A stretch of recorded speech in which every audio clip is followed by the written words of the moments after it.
வணக்கம். இன்றைக்கி துலாம் லக்னத்தை பற்றி பேசலாம். துலாம் லக்னத்தை பற்றி ஆய்வு பண்ணலாம். இங்கே துலாம் லக்னத்துக்கு அதிபதியாக சுக்கிரன் வருவார். அவர் 8ஆம் வீட்டுக்கு அதிபதியாக வருவார். எனவே 1, 8க்கும் இரு அதிபதி உடைய கிரகமாக வருவார். பொதுவாக இந்த துலாம் லக்னத்துக்கு யோகம் செய்யும் கிரகமாக சனி, புதன், சுக்கிரன், ராகு. ஒரு சில சூழ்நிலைகளில் சந்திரனும் சூரியனும் இங்கே நடுநிலைமை வாய்ப்பாங்க. இந்த லக்னத்துக்கு அவயோகரா குரு, கேது, செவ்வாய் இந்த 3 கிரகமும் அவயோகராக வருவாங்க. பொதுவாக ராகு ஃபேவரான பொசிஷனில் இருந்தால் கேது அன்ஃபேவரான பொசிஷனுக்கு போயிடுவாங்க. இப்போது துலாம் லக்னத்துக்கு எந்த கிரகங்கள் எங்கே இருந்தால் என்ன பலன்னு பார்க்கலாம். இப்போ துலாம் லக்னத்துக்கு சுக்கிரன் எடுத்துக்குவோம். சுக்கிரன் லக்னத்தில் இருக்கலாமா? சுக்கிரன் இங்கே லக்னத்தில் ஆட்சி அடைவார். சுபகிரகம் லக்னத்தில் ஆட்சி அடைகிறது கொடுத்து வைத்தவங்க, அதாவது ரொம்ப நல்ல பலனை கொடுப்பார். லக்னத்தில் இருந்து திசை நடத்தினா ரொம்ப சிறப்பாக இருக்கும். அழகு, அறிவு, குணம், ஆயுள், திறமை, நல்ல ஆயுளை கொடுப்பாரு. போட்டித் தேர்வில் வெற்றியை கொடுப்பாரு. இங்கே 8ஆம் அதிபதி லக்னத்தில் இருக்கிறது நல்ல அறிவாளி, நல்ல புத்திசாலித்தன்மையும் கட்டாயம் கொடுக்கும். எனவே லக்னத்தில் இருந்து சுக்கிரன் தசை நடப்புக்கு வந்தால் ரொம்ப சிறப்பான பலனையே கொடுப்பார். அடுத்து 2ல் விருச்சிகத்தில் அமரலாமா? இங்கே 2ல் அமர்ந்து 8ஆம் வீட்டோட தொடர்பு கொண்டுருவார். நல்ல பலனை கட்டாயம் கொடுக்க மாட்டார். செவ்வாய் ஒரு பாவகிரகம், அதாவது காலபுருஷ தத்துவத்துக்கு விருச்சிகம் 8ஆம் வீடம் வர்றதுனால இங்கே சுக்கிரன் அமர்வது இங்கே சுக்கிரனுக்கு ஒரு நல்ல வீடாக இருக்காது. அதனால் 2ல் அமரக்கூடாது. 3ல் அமரலாமா? இங்கே வந்துட்டு சுக்கிரன் 3ல் அமர்வது இங்கே லக்னத்துக்கு மறைவு ஸ்தானமாக 3ல் அமர்வது நல்ல பலனை தராது. ஆனால் தகப்பனுடைய ஸ்தானத்தை பார்த்து வலுப்படுத்துறதுனால இங்கே தகப்பனுக்கு நல்ல பலனை தரும். அதே போல் ஜாதகருடைய வாழ்க்கையில் ஆதிபத்தியம் சார்ந்த விஷயங்களில் குறைபாடு கொடுக்கும். எனவே சுக்கிரன் 3ல் இருப்பது நல்ல பலனை கட்டாயம் தர்றதில்லை. 4ல் இருக்கலாமா? 4ல் இருந்தால் ரொம்ப சிறப்பான பலன். 10ஆம் இடத்தோடு தொடர்பு கொள்வார். 4, 10 வீடு, வண்டி, வாகனம், சொத்து, சுகம், சுகஸ்தானம் இது எல்லாமே நல்ல பலனை நல்லபடியாக நம்மளுக்கு கொடுப்பாரு. அதனால் 4ல் மகரத்தில் இருக்கிறது நல்ல பலன். 5ல் இருக்கலாமா? 5ல் சுக்கிரன் லக்னாதிபதியாகி 5ல் அமர்வது மிகப்பெரிய யோகத்தை செய்யும். 5லேருந்து திசை நடத்தலாம், ரொம்ப நல்லாயிருக்கும். 6ல் உச்சமாகலாமா? 6ல் உச்சமாகிறது இங்கே அஷ்டமாதிபதி 8ஆம் வீட்டுக்கு 11லையும் லக்னத்துக்கும் 6லையும் இருப்பார். இது திருமண வாழ்க்கையில் ஒரு சில சோதனைகளை கொடுக்குது. திருமண வாழ்க்கைக்கு அப்புறம் பொருளாதார மந்த நிலைமை இது போன்ற விஷயங்களை கொடுக்குது. ஆனால் ஒரு 60-70% 6ல் உச்சமாகிற சுக்கிரன் இங்கே நல்ல பலனை தராரு. இங்கே ஆணாக இருந்தாலும் பெண் துணைக்கிட்ட ஆணோட ஜாதகத்தில் 6ல் உச்சமானோம் இங்கே தன்னுடைய மனைவி கிட்ட அல்லது பெண்ணுடைய ஜாதகத்தில் 6ல் உச்சமானால் தன்னுடைய கணவன்கிட்ட இங்கே வந்துட்டு திருமணத்துக்கு அப்புறம் சில கருத்து வேறுபாடு, பொருளாதார பிரச்சனை, கடன் இது போன்ற நிலைமைகளை இந்த சுக்கிரன் ஏற்படுத்தி தராரு. அடுத்து 7ல் இங்கே 7ல் இருக்கிறது லக்னத்தோட தொடர்பு கொள்வார். மனைவி ஸ்தானம் ஒரு சுபகிரகம் வர்றதுனால நல்ல அமைப்பு கொடுக்கும். எனவே 7ல் இருக்கலாம், நல்ல பலனை தரும். 8ல் இருக்கலாமா? 8ல் இங்கே லக்னாதிபதி 8ல் இருந்து ஆட்சி பலம் அடைவது ஆயுளுக்கு நல்லது. ஆனால் இங்கே 8ஆம் இடத்துல சுக்கிரன் மறைவது இங்கே ஒரு சில காரக ரீதியான குறைபாடுகளை கொடுக்குறாரு. எனவே லக்னாதிபதி 8ல் ஆட்சி ஆகலாமா? கண்டிப்பாக ரிஷப லக்னத்துக்கு ஆட்சி அடைவது பெரும் பாதகத்தை செய்யாது. ஆனாலும் இங்கே 6ஆம் அதிபதியோட சம்பந்தம் வாங்காமல் இருக்கணும். தேய்பிரை சந்திரனோட இணையாமல் இருக்கணும். ஓகே. அடுத்து 9ல் இருப்பது மிக நன்மையான பலன், மிக மேன்மையான பலனாக இருக்கும். 10ல் இருக்கலாமா? இங்கே அஷ்டமாதிபதி 10ல், லக்னாதிபதி 10ங்கிற அடிப்படையில் இங்கே சுக்கிரன் பகை நிலைமை அடைவது நல்ல பலனை தராது. அடுத்து 11ல் இங்கே 11ல் இருப்பது மிகவும் நல்ல பலனை தரும். இங்கே புதனோடு இணைஞ்சிருந்தாருன்னா ரொம்ப சிறப்பான பலனாக இருக்கும். அடுத்து கன்னியில் 12ல் இங்கே லக்னத்துக்குடையவனும் 8க்குடையவனும் 12ல் மறைவது இந்த லக்னருக்கு ஒரு சில குறைபாடுகளை கொடுக்கும். அறிவு சார்ந்த விஷயங்கள், உடல் சார்ந்த விஷயங்கள், இதில் ஒரு சில பிரச்சனைகளை கட்டாயம் கொடுக்குறாரு. இங்கே 12ல் இருந்தாலும் இங்கே புதனும் சுக்கிரனும் பரிவர்த்தனை ஆகிக்கிறது அந்த 12ல் மறைந்ததுக்கான ஒரு குறை நிவர்த்தி பண்ணி கொடுக்கும். எனவே இங்கே 12ல் சுக்கிரன் 12ஆம் அதிபதியாகவே 12 குடையவனாகவே வந்தாலும் சுக்கிரன் 12ஆம் அதிபதியாகவே வந்தாலும் லக்னாதிபதி 12ல் மறைகிறார் அப்படிங்கிற ஒரு தன்மையை வந்துடும். எனவே இங்கே லக்னாதிபதி 12ல் மறைஞ்சாலும் லக்னத்தில் ஒரு சுபகிரகத்தோட இருப்பு ரொம்ப முக்கியம். எனவே சுக்கிரன் 12ல் மறைவது ஒரு வித்தியாசம், ஒரு மாறுபாடான பலனாக இருக்கும். முழு நன்மையை இங்கே செய்கிறது இல்லை. இங்கே நேரடியாக நீசமடைவார். இங்கே ஒருவேளை லக்னத்துக்கு 12ல் மறைஞ்சாலும் அட்லீஸ்ட் ராசிக்காவது மறையாமல் இருக்கணும்.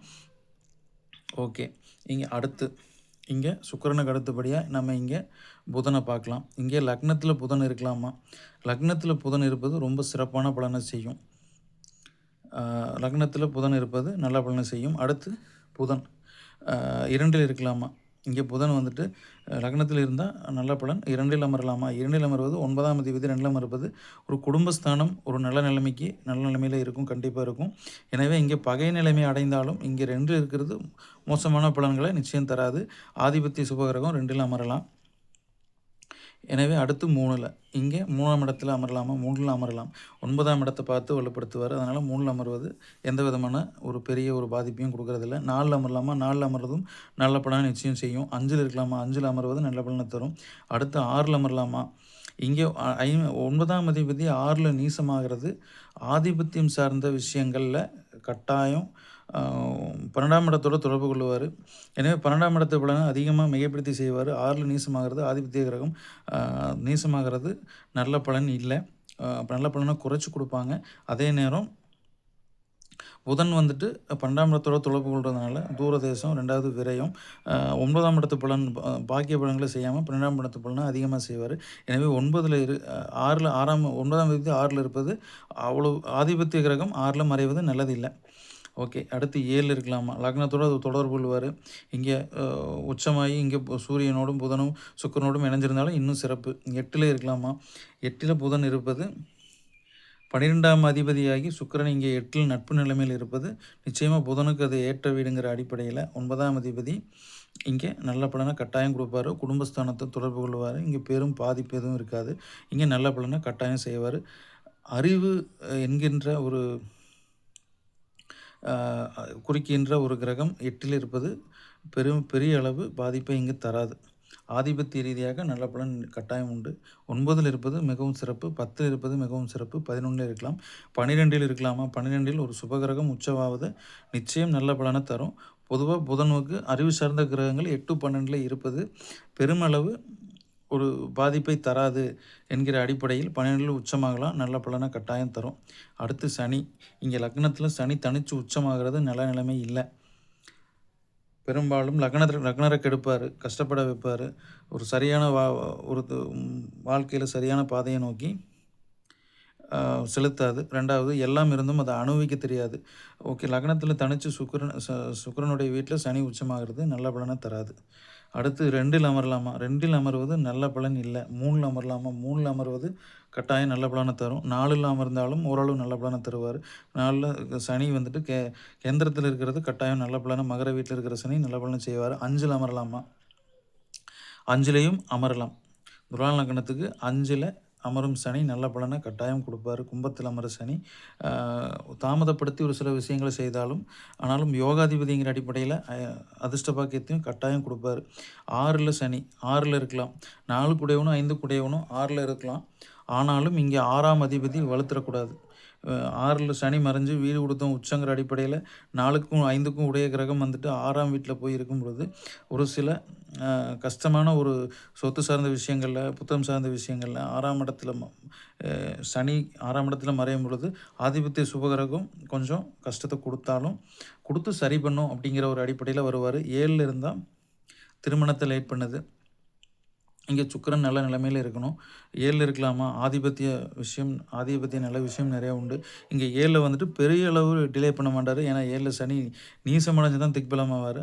ஆணாக இருந்தால் 32 வயசு எடுத்துகிட்டு போவார். பெண்ணாக இருந்தால் ஒரு 25, 27 வயசுக்குள்ளே திருமணம் பண்ணி வைக்கிறதுக்கான ஒரு தன்மையில் வந்துடுறாரு. அடுத்து 8ல் இருக்கலாமா?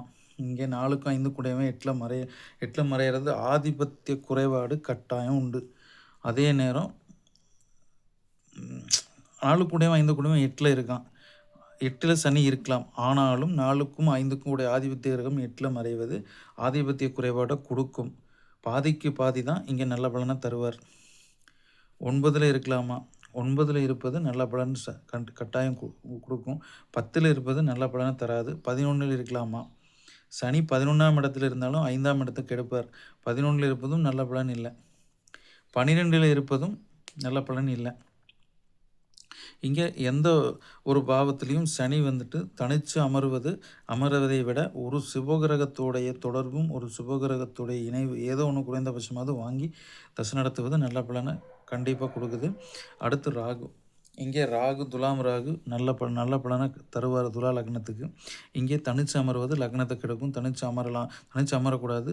ஒரு நல்ல கிரகத்தோடைய தொடர்பு இருக்கணும். இப்போ குரு வந்துட்டு ஒரு 9ஆம் பார்வையாகவோ ஒரு 5ஆம் பார்வையோ பார்க்கும்பொழுது இந்த ராகு சுபபலனை நிச்சயம் தருவார். அடுத்து 2ல் அமரலாமா? 2ல் அமரும் ராகு நல்ல பலனை தருவதில்லை. பாவகிரகம் வீடாக வர்றதுனால மேரேஜை லேட் பண்ணுறாரு. பொருளாதாரத்தை நசுக்கிற அமைப்பில் வருவார். அடுத்து 3ல் அமர்வது நல்ல யோகத்தை கட்டாயம் செய்வார். 3ல் தனுசில் அமர்வது நல்ல பலன். 4ல் அமரலாமா? இங்கே 4ல் அமர்வதும் ராகுக்கு மிகப்பெரிய யோகம். அதாவது பருவத யோகமெல்லாம் ராகுக்கு கேந்திரத்தில் கிரகங்கள் இருந்தால் பருவத யோகம் சொல்லப்படுது. இங்கே 4 துலா லக்னத்துக்கு மகரத்தில் அமர்கின்ற ராகு ஓரளவு மினிமம் நல்ல பலனை கட்டாயம் செஞ்சிருவார். அதனால் இங்கே சனியோடைய இணைவோ சனியோடைய பார்வையோ பெறாமல் இருப்பது நல்லது. 5ல் அமரலாமா? 5ல் அமரலாம்.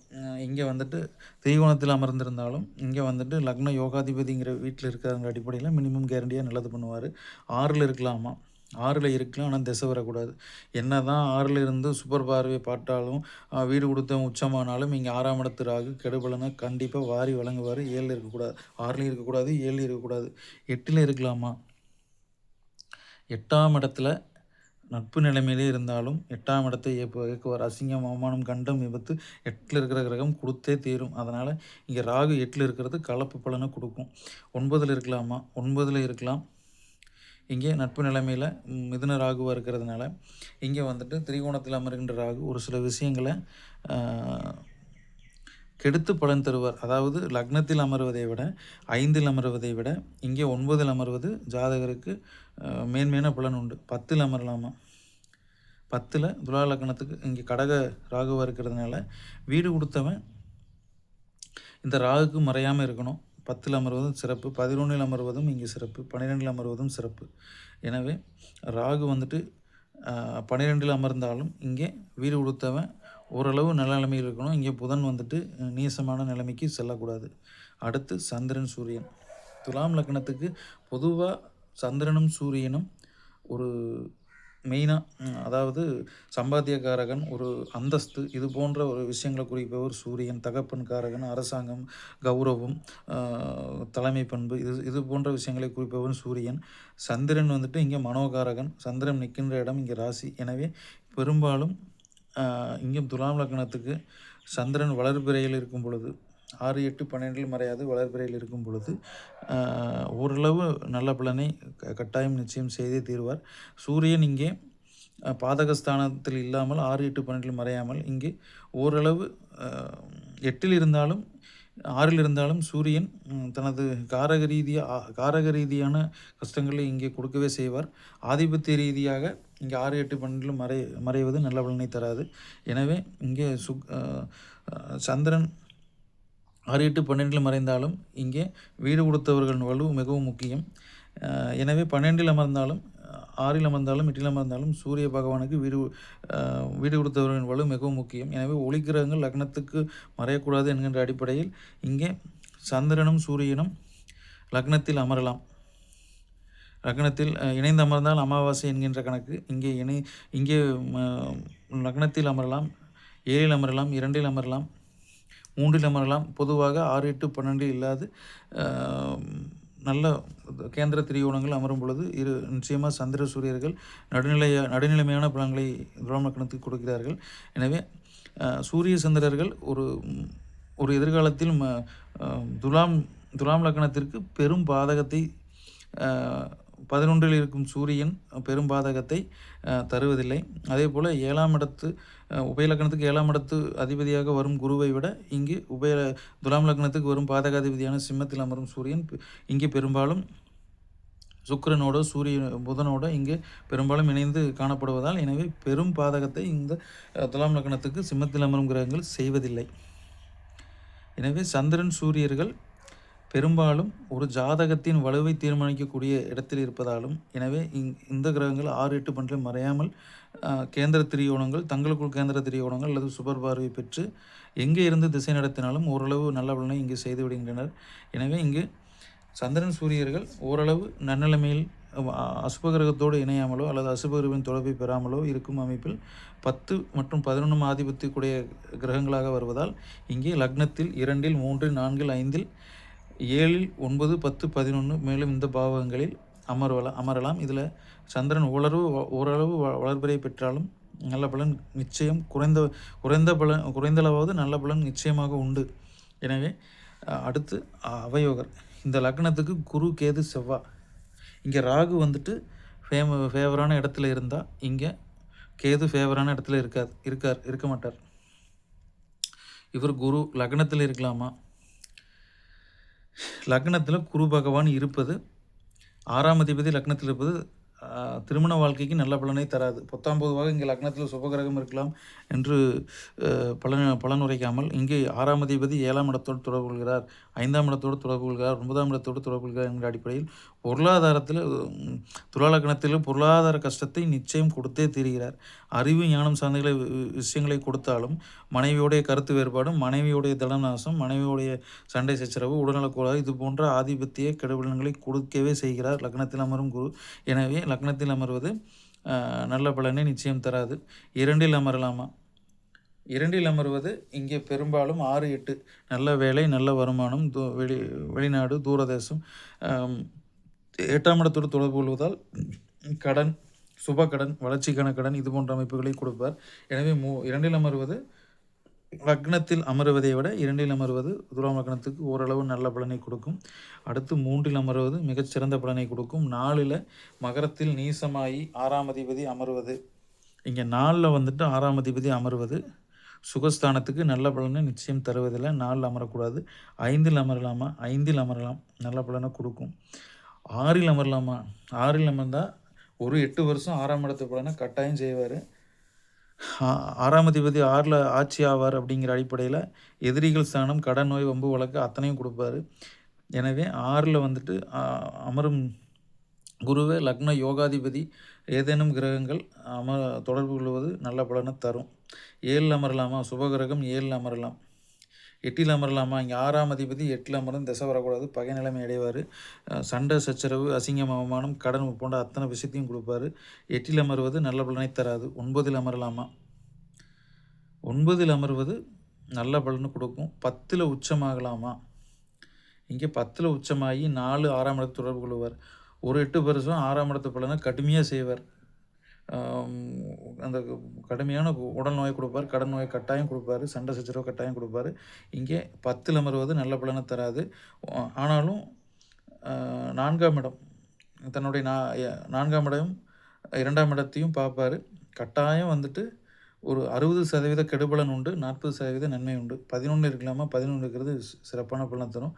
12 இருக்கலாமா? 12இல் மறைவது ஒரு குரு சுபகிரகம் 12இல் மறைவது இங்கே நல்ல பலன் இல்லை. இங்கே 12இல் மறைஞ்சாலும் இங்கே சந்திரனுக்கு மறையாமலாவது இந்த குரு இருக்கணும். உதாரணத்துக்கு தனுசு மீனமாகி இங்கே குரு வந்துட்டு கேந்திரத்தில் வரும் பொழுது இங்கே தனது ராசிகளுக்கு ஓரளவாவது நன்மையை செய்யணுங்கிற அடிப்படையில் நல்ல பலனை கட்டாயம் செய்வார். அடுத்து கேது. இங்கே லக்னத்தில் இருக்கலாமா?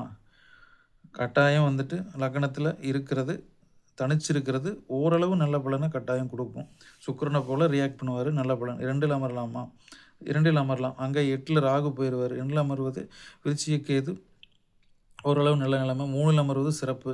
4இல் அமரலாமா? 4இல் அமர்வதும் சிறப்பு. 5இல் அமரலாமா? அளவான புத்திரங்களே இருக்கும். 5இல் அமர்வது நிறைய அபார்ஷனை கொடுக்கும். 5இல் அமர கேது நல்ல பலன் பெரிய அளவு செய்கிறது இல்லை. 6இல் அமரலாமா? இங்கே 5இல் ராகு கூட இருந்துடலாம், ஆனால் இங்கே கேது அமரக்கூடாது. 6இல் மீனத்தில் கேது அமரலாம், ஆனால் 6ஆம் இடத்துக்கு கேது தசை வரக்கூடாது. 7இல் அமரலாமா? திருமணம் லேட்டு, ஆனாலும் நல்ல மனைவியை கட்டாயம் கொடுப்பாரு. இங்கே சுப்பர் பார்வை வாங்கினா ரொம்ப சிறப்பு. ஆனால் இங்கே லக்னத்தில் ராகு வந்துடுவார். லக்னமும் 7ஆம் இடமும் லக்னாதிபதியும் இங்கே நல்ல நிலைமையில் இருக்கணும். 7இல் அமர்வதும் இங்கே திருமணம் லேட் பண்ணி கொடுக்கும். 8இல் அமரலாமா? 8ஆம் இடத்துக்கு கேது இங்கே அமரலாம், ஆனாலும் இங்கே வம்பு, வழக்கு, அசிங்கம், கண்டம் இதையும் கட்டாயம் கொடுக்கவே செய்வார். இங்கே சுக்கிரனுடைய நிலைமை நல்ல நிலைமையில இருக்கணும். கேந்திர திரிகோணத்தில சுக்கிரன் இருக்கும் பொழுது இந்த கேது நல்ல பலன் செய்வார். 9, 10, 11 இருக்கும் கேது அந்த பாவங்களை கெடுக்காம நல்ல பலனை குறைந்தபட்ச நல்ல பலனை நல்லபடியாக செய்வார். 12லும் இருக்கலாம். 9, 10, 11ல் கேது பகவான் அமர்வது பெரிய பாதகத்தை செய்வதில்லை, நல்ல பலனை செய்யுது. செவ்வாய் லக்னத்தில் இருக்கிறது ஆகாது, திருமணத்தை லேட் பண்ணும். 2ல் அமரலாமா? 2க்கும் 7 கூடிய கிரகம் 2ஆம் இடத்தில் ஆட்சியாவது திருமணத்தை லேட் பண்ணி கொடுக்கும். 3ல் அமர்வது சிறப்பு, அது 4ல் உச்சமாவது சிறப்பு ரோசயோகங்கிற அடிப்படையில். 5ல் அமர்வது சிறப்பு, ஆதிபத்திய நன்மை உண்டு. 6ல் அமர்வது 7ஆம் அதிபதி 6ல் மறைவது திருமண வாழ்க்கைக்கு நல்லதில்லை. 7ஆம் அதிபதி 7ல் அமர்வது இங்கே ஏதேனும் ஒரு வகையில் 7ஆம் அதிபதி 7 செவ்வாய் ஆட்சியாவார். இங்கே சந்திரனுக்கு கேந்திரத்திலேயோ அல்லது சந்திரனுக்கு கேந்திரத்திலேயோ 7ஆம் இடத்துல சுபர்வாரை பெற்று 7ல் அமர்வது நல்ல பலன் உண்டு. 8ல் அமரலாமா? மேரேஜ் லேட்டு நல்ல பலன் இல்லை. 9ல் அமர்வது நல்ல நிலைமை, 10ல் அமர்வது சிறப்பான நிலைமை, 11ல் அமர்வது சிறப்பான நிலைமை, 12ல் இங்கே கண்ணியில் செவ்வாய் மறைகிறது நல்ல பலனை நிச்சயம் தருவதில்லை. எனவே 12ல் செவ்வாய் மறையாமல் இருக்கணும். 7ஆம் அதிபதி தனாதிபதி 12ல் மறைவது பொருளாதாரத்துக்கும் குடும்பத்துக்கும் நல்ல நிலைமை இல்லை. எனவே செவ்வாய் 12ல் மறைவது சிறப்பான பலனை தராது.